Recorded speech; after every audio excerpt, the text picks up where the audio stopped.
She dropped the laundry basket the second she saw the TV. The sound of cracking glass and breaking china meant nothing. Her eyes were fixed on the screen. There he was. Her husband, Elliot, standing behind a line of police tape, face half covered in soot, his arm in a sling, giving an interview to the press. "We're just grateful to be alive. Everyone's calling it a miracle." Helen stood motionless. Her heart pounded against her ribs like it wanted to escape. The news anchor continued, unaware of the storm now exploding inside her living room. After the explosion at the Ashfield Motel, one survivor was identified as Elliot Price, age 37. She didn't hear the rest, because Elliot Price was supposed to be dead. She had buried him herself. 6 months earlier, the rain was coming down hard when they found the car. Twisted. Metal. Burnt rubber. A license plate that barely clung to the edge of the cliff. Authorities told her the fire was so bad they could only recover fragments of bone. But the DNA matched. It was him. Instant death, they said. Nothing you could have done, they told her. They didn't say what she already knew, that Elliot had changed. He wasn't the same man she married. Gone was the gentle, piano-playing history teacher who brought her soup when she had the flu, who once drove 3 hours just to watch the sunset with her. He had grown cold, secretive, gone for hours, smelling like hotel shampoo, whispering on the phone. She had her suspicions, but nothing concrete. Nothing she could hold up like a weapon until he died, or so she thought. Now 6 months later, she stood in front of her TV watching the impossible. He was alive, smiling, lying, breathing, and pretending to be someone he wasn't. She didn't cry, didn't scream, didn't even blink. Helen simply picked up her car keys and drove. The Motel Ashfield was a 5-hour drive from her house, a town so small it didn't even have a Starbucks. She booked a room at the only other motel in the area. The Silver Maple Inn, dingy carpets, flickering hallway lights, and wallpaper from the 1970s, but it had a window facing the crime scene, the burned-down motel where the news said Elliot had survived a gas leak explosion. The building was a black skeleton now. Police tape flapped in the wind. She saw no reporters, no survivors, no officials, but she waited and watched. At 2:14 a.m., she saw him, alive, whole, wearing a hoodie and limping slightly. He didn't look like a man who'd just survived an explosion. He looked like someone who'd been here before, someone who knew the back door. He wasn't alone. A woman walked behind him, younger, blonde, familiar. Helen ducked down from the window. It was Claire, her younger sister, the last time she saw. Claire, she remembered the fight. Claire screaming in the driveway, Elliot yelling back, Helen caught in the middle, then silence. Claire disappeared after that night. No calls, no texts, not even a birthday message. Helen always believed she left for rehab again, like the last 2 times. Or maybe she had overdosed, but she never imagined this. Her sister, with her husband, alive, together, in this burned-out motel town, and both of them pretending she didn't exist. The hidden room Helen didn't sleep that night. By morning, she had memorized their routine. Elliot and Claire would leave around 9 a.m., walk into town, grab coffee at the local diner, flirt with the waitress, then vanish into a house she didn't recognize. It was time to act.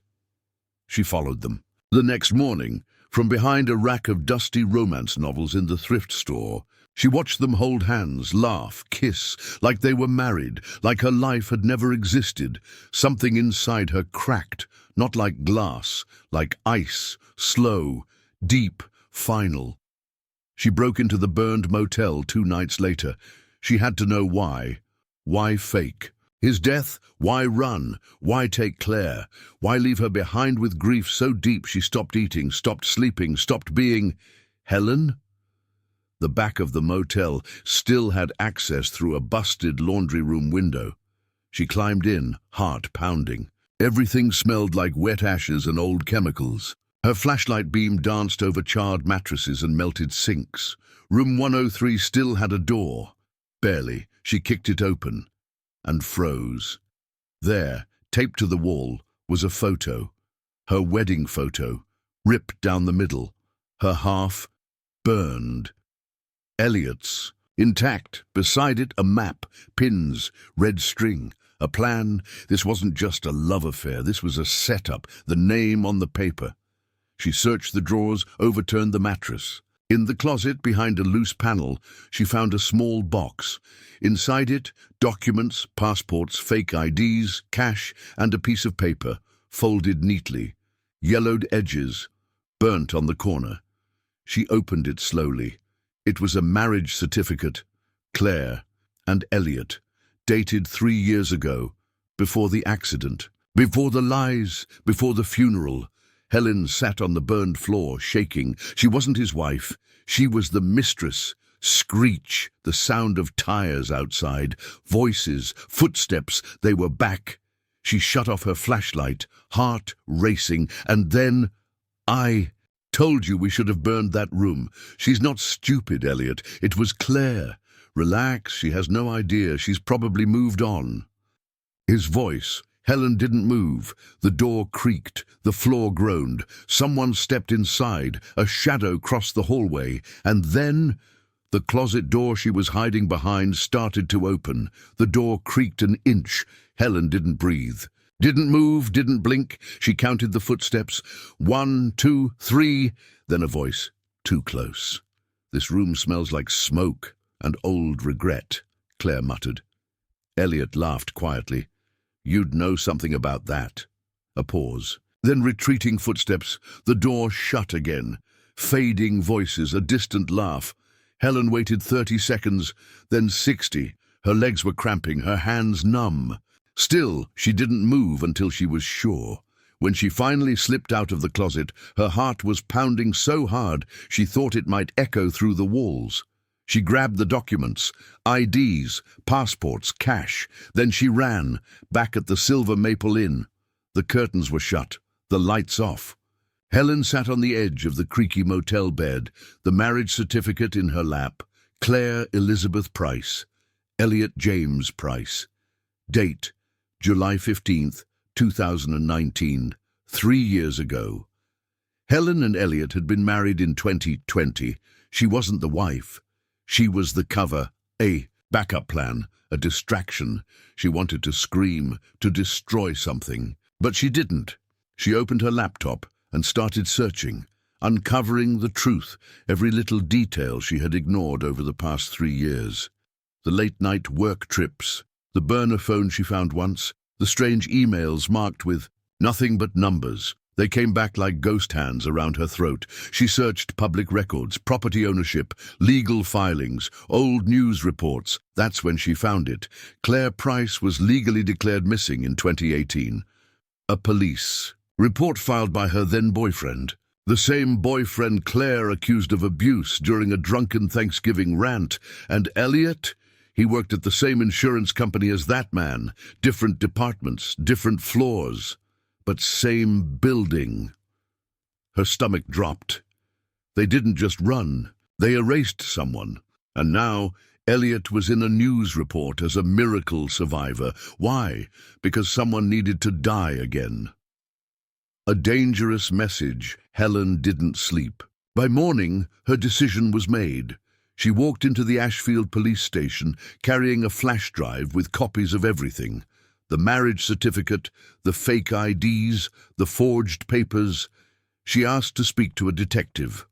A tired-looking officer named Detective Wyatt sat her down. She told him everything, every lie, every suspicion. He didn't blink, just nodded, then asked for the flash drive. He promised they'd look into it. But his tone? It was the same one Elliot used when she once told him she thought someone was following her in a parking garage. Dismissive, condescending, calm.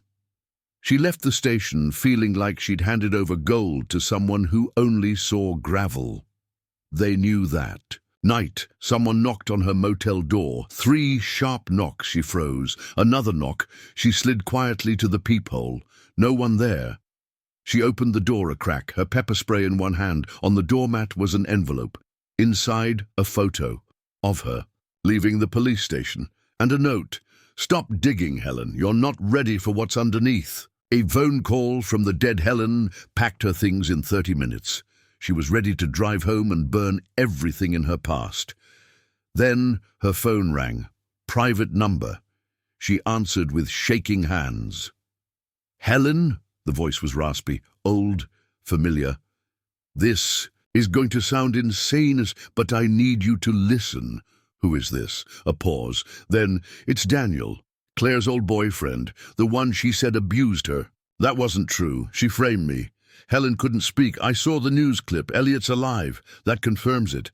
I knew they faked something. I just didn't know how far they'd go." Helen sat down. "What do you want from me?" "To stop pretending you're not in danger. They use people, then get rid of them. Claire did it to me. Elliot did it to his business partner. You're next. Why are you helping me?" "Because you're the first one who lived through their storm and came out questioning it. And because I lost 5 years of my life in jail for something I didn't do." The video that changed everything that night. Daniel sent her a video, surveillance footage from 3 years ago, a gas station camera, Claire, Elliot, arguing. Then Claire slapped herself, grabbed a rock, smashed her own arm. 10 minutes later, she called 911 and accused Daniel of assault. The timestamp matched the report. Helen's head spun. Claire was never a victim. She was a storm disguised as a hurricane warning. Helen's move. She returned to Ashfield the next morning, but not to the motel. She went to the house where Claire and Elliot had been staying. She waited in her car, camera ready, hand steady. They left at noon, together, holding hands, laughing. Helen entered through the back door, using a locksmith tool she had borrowed. She had 30 minutes. She searched drawers, opened boxes, snapped photos of financial documents, fake IDs, bank account numbers. Then, in the closet of the bedroom, under a loose floorboard, she found something that made her skin crawl. A white shoebox. Inside, passports, cash, a key, and a photo album. One photo stopped her heart, a baby with Elliot and Claire, born 2020. No name, no hospital, just a date. 6 months before Elliot's death. Helen had never been pregnant. She remembered Claire's disappearance, the sudden weight gain, the secrecy. She thought her sister had relapsed. Instead, they had a child. They used Helen to cover it, to create an alibi. A clean story. A fallback. She wasn't just the mistress, she was the decoy, caught. She didn't hear the car, didn't hear the door, just the footsteps, then Claire's voice. "You always were the clever one, weren't you?" Helen turned, heart like a war drum. Elliot was behind Claire, his eyes unreadable. He had something in his hand, the same pepper spray Helen carried. "Let's talk," Claire said. "You made this harder than it needed to be." Helen took a step back. "What do you want from me?" "To disappear, quietly.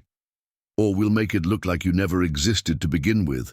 Elliot raised the pepper spray. Helen braced herself, but then glass shattered. A door crashed open. Police, guns drawn. On the ground. "Now!" The twist: Daniel had gone to a private investigator who had a contact in the Ashfield Police Department. The photos, the flash drive, the marriage certificates, the video. Everything Helen gathered had finally reached the right eyes. Elliot and Claire were arrested on the spot. Fraud, identity theft, faking death, child endangerment, insurance crimes, attempted murder. The baby, a 2-year-old girl named Mara, was found in a safe house with a woman paid to watch her. Helen sat in the police station for hours. When they handed her a blanket and cup of tea, she cried for the first time in months, not out of grief, out of relief. But it wasn't over, not yet. Because when they opened the accounts, one of them was in Helen's name, and the money came from a missing person's life insurance policy, and that missing person had her face. Helen stared at the detective across the table, her hands wrapped tightly around the styrofoam cup. The tea had gone cold. Her mind wasn't far behind. "Say that again," she whispered. Detective Wyatt slid a document across the table, her name, her social security number, her photo, an old one from college. Except the woman using it wasn't her, we believe. Claire used your identity to file a fraudulent life insurance claim for a woman who disappeared in 2020, Wyatt said. That policy paid out nearly $600,000 to an account in your name, Helen blinked. So you think I helped them? Wyatt's jaw tightened. Right now, you're either a victim or an accomplice. Your next few steps will decide which one. Flashback, the vanishing. She thought back to the foggy autumn of 2020. That's when Claire had gone silent for 2 months. Elliot claimed she'd gone to a retreat. Helen never pushed. Why would she? They were newlyweds. She was busy, in love, building a home. She now realized that's when they'd stolen her identity, used her face, her records, to kill off someone nobody would look for. The body 2 days later, Helen received a call that shattered whatever sense of reality she had left. "We found the body," Wyatt said.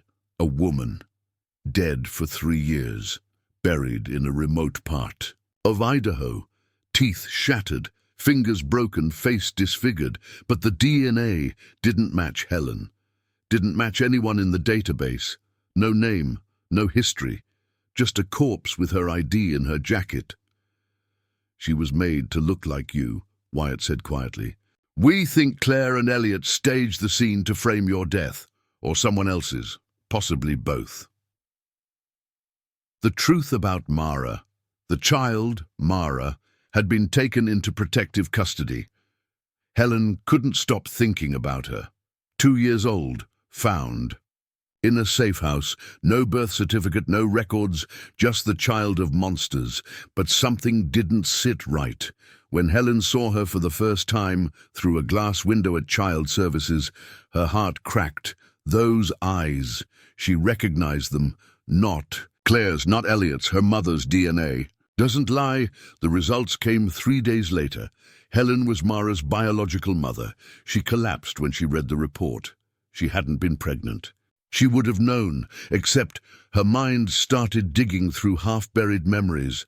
The flu-like illness in 2020, the weird sedatives Elliot gave her, the months she couldn't remember. What really happened, Daniel, who'd become her unlikely ally, helped her piece it together.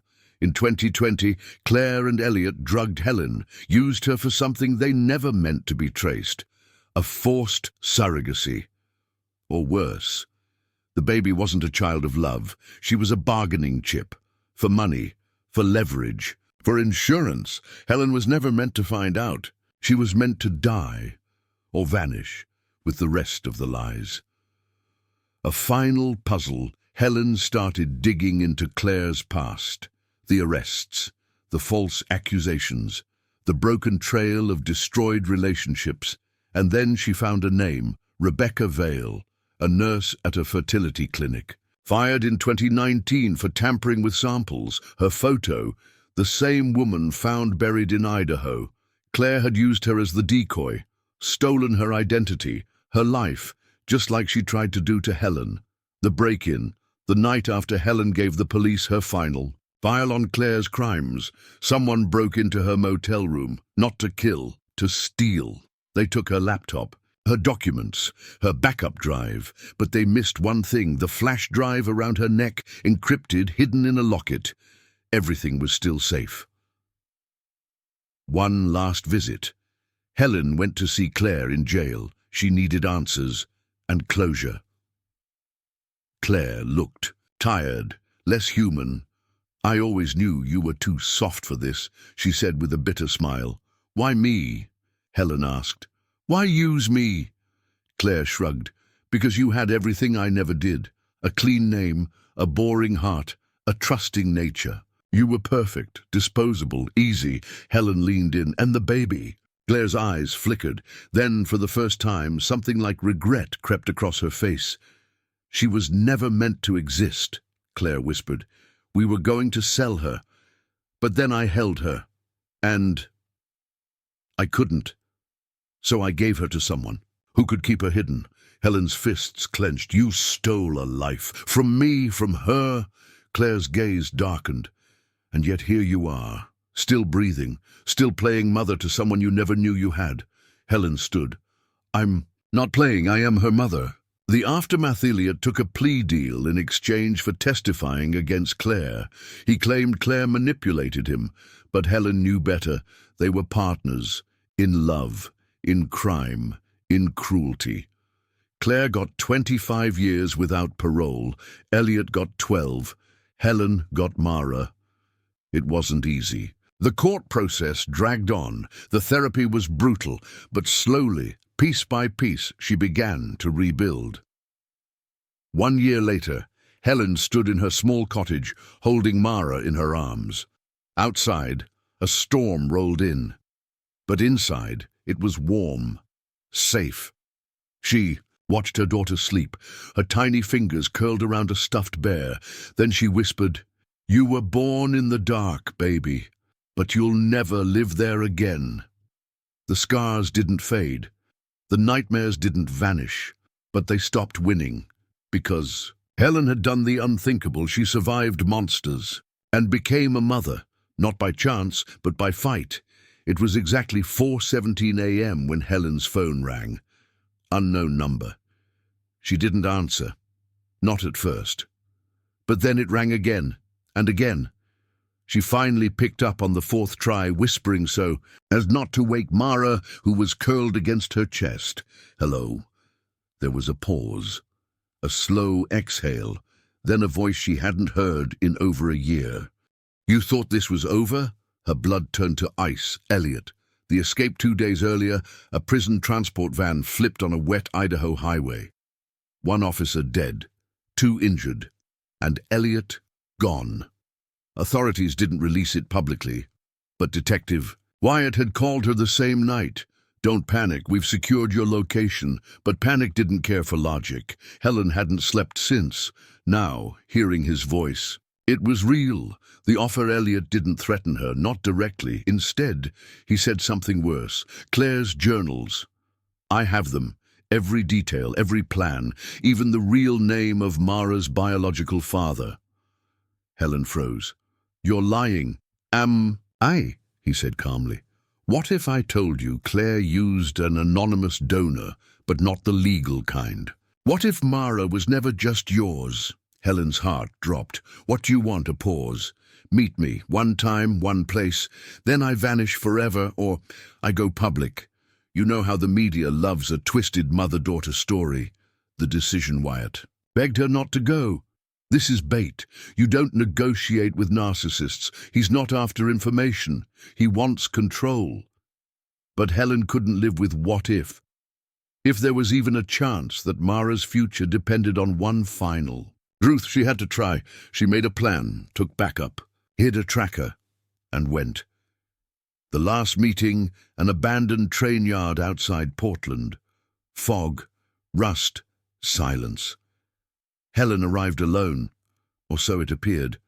Elliot stood near an old cargo container, hands in his coat pockets, smiling like he'd just run into her at a coffee shop. "You look good, Helen. Motherhood suits you." She said nothing. He held up a thick, leather-bound journal, Claire's handwriting. "I was going to burn it," he said. "But then I thought, no, Helen deserves to know who she really is." She stepped closer. "You don't get to rewrite the truth." His grin faded. "Truth? Claire saved you. We both did. You were wasting your life. We gave you a story.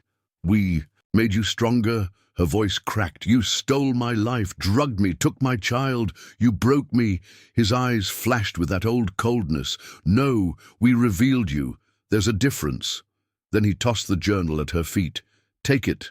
It's all there, every crime, every lie, even the name of the man Claire used. You win." She didn't move, Not until he started to walk away. Then she said softly, "Tell me one thing." He stopped. "Why, Mara?" He didn't turn around, just said, almost tenderly, "Because even monsters want something pure. The ending."